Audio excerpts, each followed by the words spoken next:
오늘 말씀은 1절 유월절이라 하는 무교절이 다가오매. 유월절은 유대력으로 1월 14일입니다.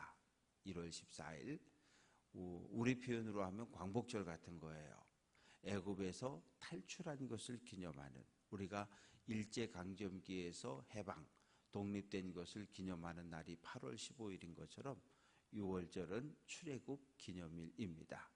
그리고 1월 14일 유월절은 하루를 지키지만 이어서 곧바로 무교절 일주일을 지킵니다. 이 일주일의 무교절이라고 하는 것은 이 애굽을 탈출해서 광야 40년을 지냈는데 하나님께서 동행하시고 함께해 주신 것을 감사하는 마음, 또 애굽에서의 그 고통을 잊지 말자는 의미에서 지키는 절기가 무교절입니다. 그래서 유월절과 무교절은 두 개의 절기지만 붙어 있어요. 붙어 있기 때문에 함께 이렇게 늘 기록이 되어집니다. 대제사장과 서기관들이 예수를 어떻게 하면 죽일 수 있을까? 죽이긴 죽여야 되는데 이게 지금 유월절도 오고 무교절도 오고, 유월절이면 예루살렘 성전에 적게는 5, 60만, 많으면 100만 이상의 많은 사람들이 찾아오는데 이 명절에 예수를 죽이는 것이 이거 쉽지는 않은데, 그런데 더 이상은 용납이 안 되겠는 거예요. 대제사장과 산헤드린 공회의 기득권을 자꾸 흔드는 예수를 보면서 더 이상은 이 예수를 놔뒀다간 우리의 기득권이 없어져 버릴 것 같으니까 죽이긴 죽여야 되는데 이 큰일 났네. 어떻게 하면 죽이지? 좋은 방법이 없을까? 이렇게. 왜? 이 유월절에 많은 백성들이 모였는데 예수를 죽이려고 하다가는 이거 밀란이 일어나면 이 갑자기 뭐 저 대제사장 때려 죽여라 뭐 이러고 막 폭동을 일으키면 큰일 나니까 이 죽이긴 죽여야 되겠는데 백성들의 눈은 무섭고 어떻게 하면 좋을까? 그런데 한 사람이 방문을 하는 거예요. 대제사장님 계십니까? 너 누구냐? 나는 예수의 12제자 중에 하나인 가롯인 유다입니다. 너 웬일이야? 내가 예수를 당신들의 손에 넘겨줄 텐데 당신들 나한테 얼마 주겠냐? 그러니까 얼마나 좋은 일입니까? 12제자 중에 하나면 예수의 측근 중에 최측근이잖아요. 그런데 뭐 돈을 줄 테니까 너 간첩질을 해라도 아니고 그냥 자기 발로 찾아와서 예수를 넘겨준다 그러니까. 그래서 은 30개 120데나리온 노예 한 사람을 살 수 있는 몸값을 주고 그리고 예수를 넘겨받는 것으로 약속을 합니다. 3절 말씀 보면 유다에게 사탄이 들어갔다. 똑같은 이야기를 다루고 있는 요한복음은 보면 사탄이 이 유다의 그 마음속에, 유다의 마음밭에 예수를 팔어, 예수를 부인해, 예수는 너의 메시아가 아니야, 이런 부정적인 생각의 씨를 계속 뿌렸다는 거죠. 그러니까 이 부정적인 생각의 씨가 유다의 마음밭에서 싹이 나고 자라고 그 마음을 꽉 채우고 사로잡는 순간 어떻게 되는 거예요? 머리로 생각했던 것들이, 마음에 품었던 것들이 행동으로 나타나는 거예요. 그래서 자기 발로 대제사장을 찾아가서 예수를 넘겨주겠다고 제안을 합니다. 가롯인 유다는 이 가리옷이라고 하는, 가롯은 가리옷의 줄임말 출신지를 이야기하는데 유다 남쪽에 있는, 헤브론 남쪽에 있는 가리옷이라고 하는 성읍을 이야기합니다. 그래서 이제 유다와 대제사장이 서로 합의를 하고 은 30개를 받고 예수를 넘겨주는 것으로 하고 그렇게 돌아옵니다. 12 제자 가운데 11명은 갈릴리 북쪽 사람들이에요. 딱 한 사람. 가롯 유다만이 이 남쪽 사람입니다. 그래도 예수 안에서 그동안 잘 어울리고 또 돈주머니를 재정을 맡겼거든요. 그 당시 보통 랍비 공동체에서 이 돈주머니 재정을 맡는 사람은 누군가 하면 선생님의 신임을 가장 많이 받는 제자가 돈주머니를 맡았던 거예요. 그러니까 예수님이 가롯 유다를 신뢰했고 신임했던 것을 볼 수 있습니다. 그런데 가롯 유다는 예수님의 신임을 가장 많이 받았던 가롯 유다가 예수님을 배신하게 됩니다. 7절부터 이어지는 13절까지 말씀 속에 6월절이 1월 14일인데 1월 13일에 어린 양을 잡아야 되는 거예요. 그런데 양을 한 마리 잡으면 이거는 보통 한 가족 단위로는 쉽지가 않아요. 그래서 보통은 친척들이 함께 모여서 적어도 15명, 20명이 넘어야 양 한 마리를 하루에 해치우죠. 왜냐하면 지금처럼 이렇게 냉장시설이 있고 냉동고가 있는 그런 시절이 아니기 때문에 그날 잡아서 그날 다 먹어야 돼요.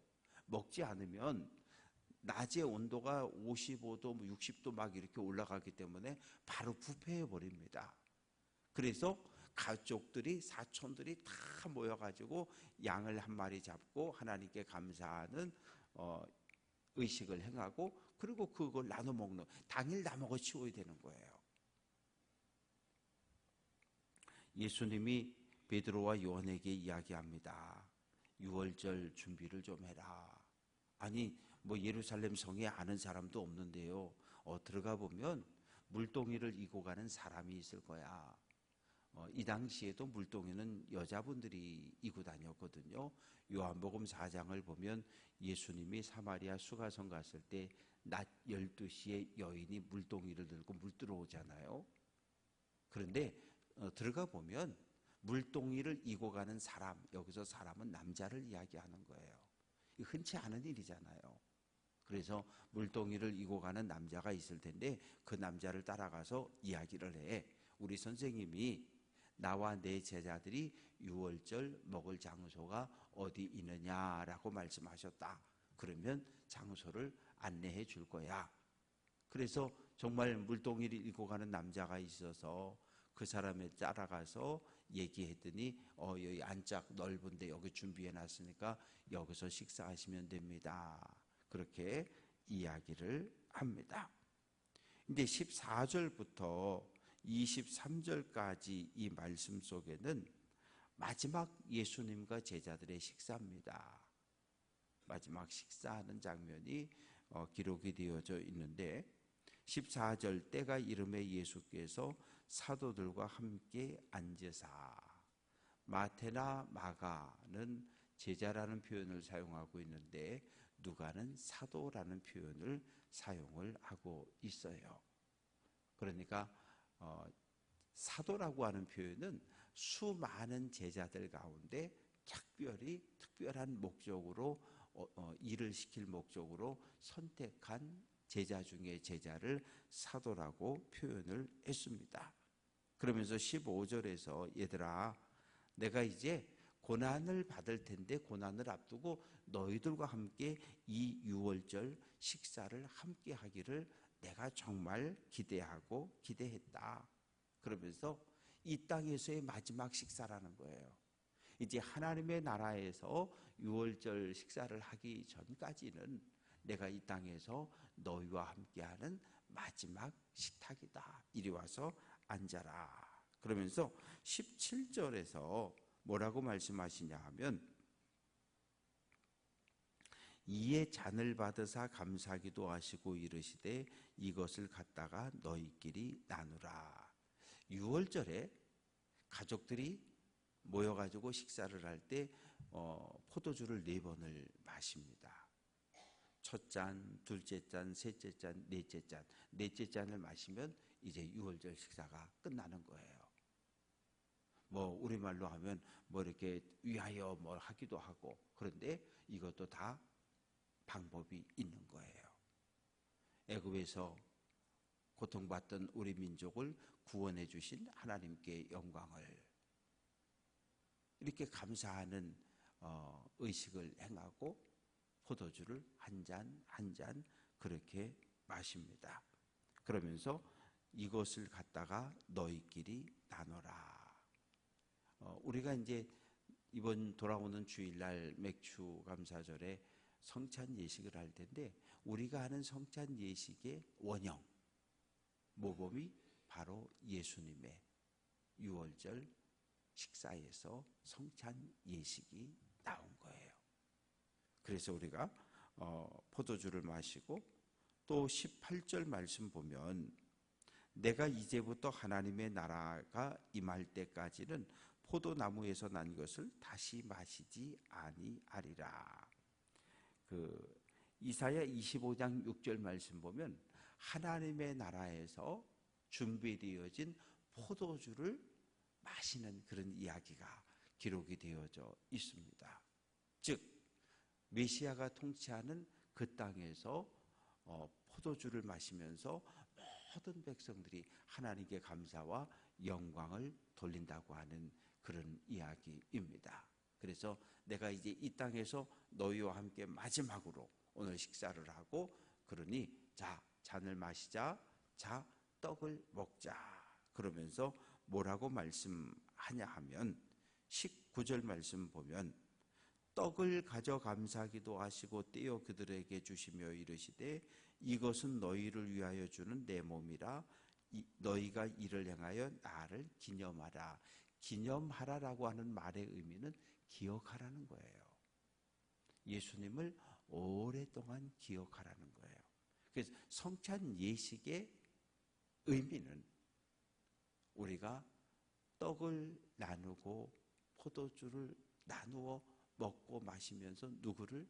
나를 위해 십자가에 피 흘리고 못 박혀 죽으신 그 예수님의 은혜를 기억하고 새기는 거예요.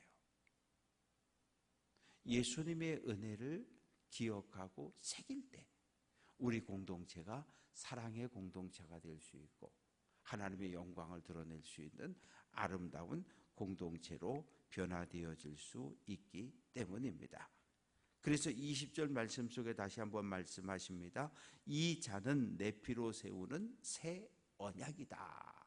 새 언약은 예수님의 피로 세워진 언약이에요. 새 언약이 있다는 말은 옛 언약이 있다는 말인데, 옛 언약은 무엇입니까?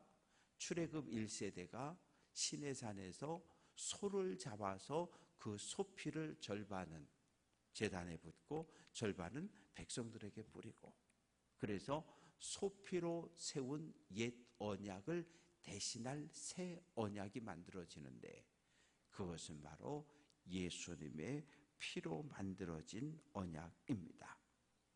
그래서 성찬 예식을 할 때 우리에게, 성찬 예식에 참여하는 성도들에게 가장 중요한 건 뭐냐 하면, 내가 오늘 이 떡과 잔을 받을 수 있는 자격이 있느냐 없느냐, 그건 두 번째 문제고, 첫 번째 가장 중요한 건 내가 오늘 이 떡과 잔을 먹고 마심으로 예수의 제자가 되어서 나에게 주어진 나의 십자가를 지고 예수님의 뒤를 따라갈 결단, 마음의 준비가 됐느냐라고 하는 것을 우리 자신들에게 먼저 물어야 하는 거예요. 성찬 예식에 참여한다는 건 예수의 제자로, 예수의 사람으로 오늘 하루를 살아갈 것을 결단하는 사람이 성찬 예식에 참여할 수 있습니다. 그러면서 예수님께서 이제 21절에서 23절에 그러나 보라 나를 파는 자의 손이 나와 함께 상 위에 있다. 무슨 얘기예요? 나를 배신할 사람이 지금 이 식탁 안에 한 사람 있다고 이야기해요. 인자는, 나는 이미 작정된 대로 하나님의 뜻에, 하나님 결정되어진 뜻대로 예언자들이 예언했던 그 말씀대로 나는 십자가를 지고 온 인류를 구원할 목적으로 십자가를 지고 죽지만 그를 메시아를 파는 그 사람에게는 화가 있을 것이다. 우리가 그렇게 오해를 하기도 해요. 가룟 유다가 하나님의 계획대로 예수를 팔았다, 배신을 때렸다. 아니요, 그건 그렇게 생각하면 안 되고요. 어떤 게 옳을 것 같아요? 만약에 가룟 유다가 유다야, 너는 내가 처음부터 너 태어날 때부터 넌 예수를 팔자로 내가 너를 택했어. 너 그러니 꼭 예수를 팔아야 된다?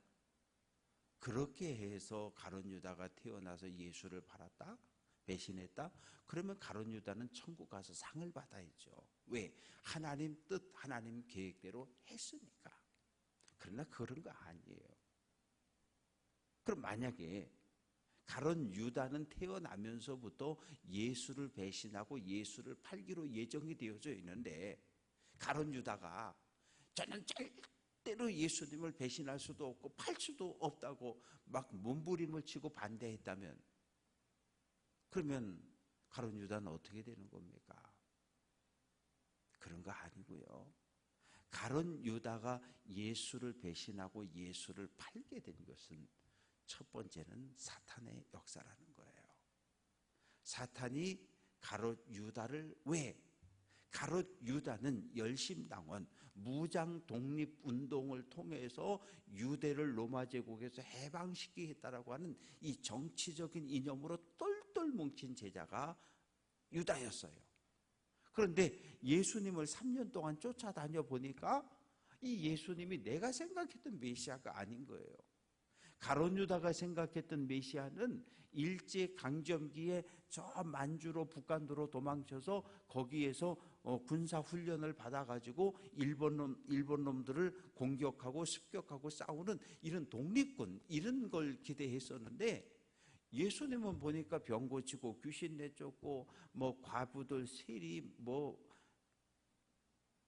이 유대 사회에서 소외된 사람들을 끌어안고 삶을 살아가시니까 처음에는 참 예수님 좋으신 분이 많네, 좋으신 분이야. 사람들이 막 구름대처럼 몰려들고 오병이어의 기적 현장에 2만 명씩 막 모이는 거 보니까 야, 이제 됐다. 이분이 내가 생각했던 정치적인 메시아, 이분을 따라가면 이분이 대통령이 될 거고 우리나라를 바꿀 수 있는 그런 위대한 정치적인 지도자가 될 거야. 이런 생각을 가지고 3년 동안 예수님을 쫓아왔던 거죠. 근데 결론, 내가 생각했던 메시아가 아니라는 거예요. 그래서 마지막으로 예수를 이용해 먹기로 한 거예요. 예수를 대제사장과 사내들인 공회에 팔아버리면, 예수를 잡아가면 6월절에 예루살렘에 모였던 갈릴리 사람들부터 시작해서 예수님의 은혜를 경험했던 수많은 사람들이 성전에 왔다가 예수를 잡아 가뒀다라고 하는 그 소문이 퍼지는 순간 폭동이 일어날 것이고, 그 폭동이 일어나면 우리 열심당원들이 앞장서서 그것을 로마 제국과 싸우는 이런 힘으로 이용을 해보겠다는 생각이었던 거죠. 그런데 예수님이 체포당했는데, 예수님이 십자가 못 박혀 죽게 됐는데 제자들은 다 도망치고 폭동은 일어나지 않고 예수님은 죽고, 그러니까 가룟 유다가 내가 의로운 사람을 죽였구나. 그리고 은삼십계를 가서 돌려주고 내가 잘못했네, 자신의 죄값으로 스스로 목매어 죽는 것으로 인생을 마감을 하게 됩니다. 말씀을 정리해 봅니다. 3년 아니라 30년을 함께 친구로 지내고 30년, 40년을 함께 부부로 살지만 우리는 여전히 때때로 마음속에 원망과 갈등과 다툼들이 있어요. 그래서 우리가 우리 마음속에 예수님의 마음을 품는 것이 중요해요. 예수를 믿는다는 것은 예수를 닮아간다는 거예요. 처음 내가 예수를 믿을 때보다 10년이 지나고 20년, 30년, 40년이 지나면 적어도 예수님과 훨씬 더 100%는 아니래도 70%, 80%는 예수님의 온유한 성품을, 겸손한 마음을, 넉넉한 사랑을 배워가고 닮아갈 수 있어야 돼요. 그래야 가정이 천국이 되고 교회가 사랑의 공동체가 되고 예수 믿는 성도들이 정말 좋은 사람으로, 선한 사람으로 이 사회에서 영향력을 끼쳐갈 수 있습니다. 바라고 소망하는 것은 오늘 한 날도 하나님의 말씀을 마음판에 새기고 내가 나에게 주어진 나의 십자가를 지고 예수의 뒤를 오늘 한 날도 묵묵히 따라갈 것을 결단하는 귀한 성도들 될 수 있기를 주님의 이름으로 축원합니다.